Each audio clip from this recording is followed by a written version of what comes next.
Should you buy a house or should you wait? This is the most common question I'm getting these days. The housing market is starting to shift, the rates are going up, and the supply is kind of building up. It's an interesting time for sure, and there's definitely fears out there with buyers because no one wants to really buy something that's going to depreciate, right? I wish I had a crystal ball to tell you if the home prices will drop and exactly how much it'll drop. So both you and I could time the market perfectly. But what I can share with you today is a survey that was done amongst 100 national economists, real estate experts, as well as market strategists, where they compiled projections for future home appreciation. In the latest release of the Home Price Expectation Survey, it forecasts home prices will continue to appreciate over the next 5 years.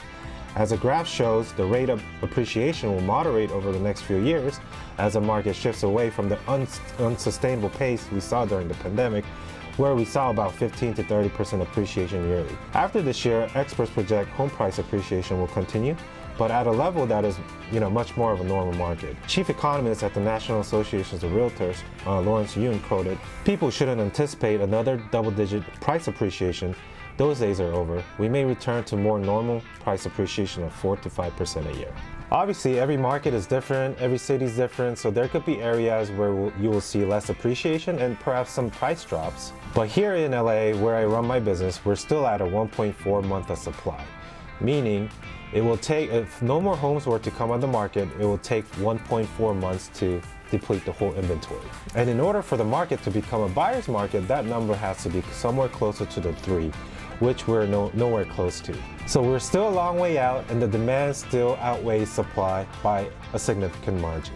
One major thing to continue to monitor closely is inflation, as it will have direct impact in the housing market. If it continues to go up, the Fed will have to continue to raise rates, which will then impact the borrowing power to the buyers. If we start to see the rates come closer to 8 or even 8%, that's when I think we will see a pretty significant shift in the market. But on the other hand, if the inflation gets under control, then the Fed will have to lower rates to boost the economy and get us out of recession. And when that happens, the demand for housing will probably go wild again.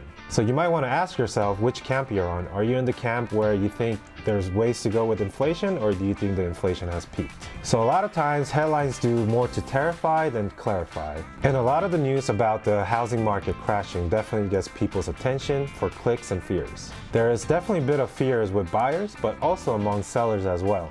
Many sellers today saw their neighbor's home get 20, 30 offers and saw their home sell within a week, early part of this year. And now that the homes are taking, anywhere from 15, 30, maybe even more to sell these days, which is how things should be, I'm seeing a lot of impatient and panicking sellers that are quick to do price drops in the market. As a great Warren Buffett says, be greedy when others are fearful and be fearful when others are greedy. As many buyers are on the sideline watching the market, perhaps this transitioning phase is a great opportunity for buyers. Today, you don't have to compete with that many offers, you don't have to be too aggressive with your price and terms, and you also have a lot more options to choose from.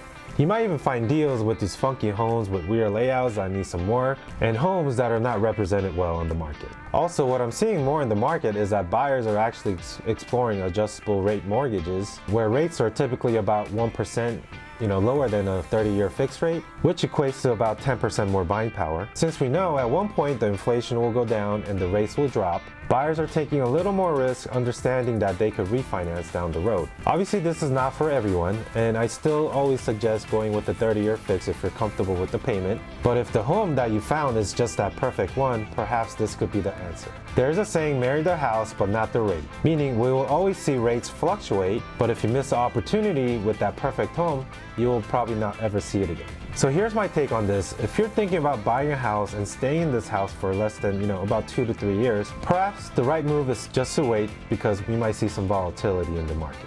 And I always say no one ever regrets a home that they bought 10 years ago. And there is never a bad time to buy, but there's a bad time to sell. So if this is a home that you can see yourself in the next 7, 10, maybe 10 plus years, and the home that you just found fits all your needs, don't worry too much about the market cycle, because in 10 years, this home that you just bought is going to be worth a lot more.